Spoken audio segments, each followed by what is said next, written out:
Celebrating over 150 years, BASF has employees around the globe that teach hands-on, inquiry-based science to our youth. BASF creates chemistry for a sustainable future. Welcome to BASF Science Club. I'm Odessa with BASF, here with my son Carter. We're going to show you how to make a 6-layer density tower and test the differences in density among these objects. We have a variety of household liquids: honey, corn syrup, maple syrup, dish soap, vegetable oil, and rubbing alcohol.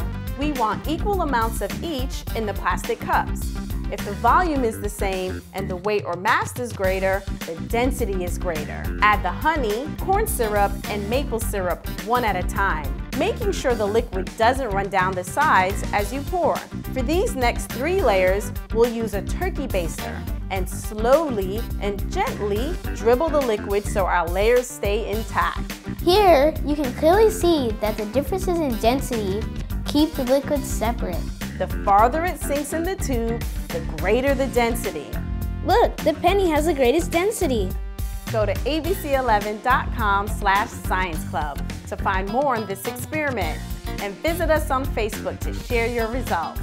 Thanks for watching BASF Science Club.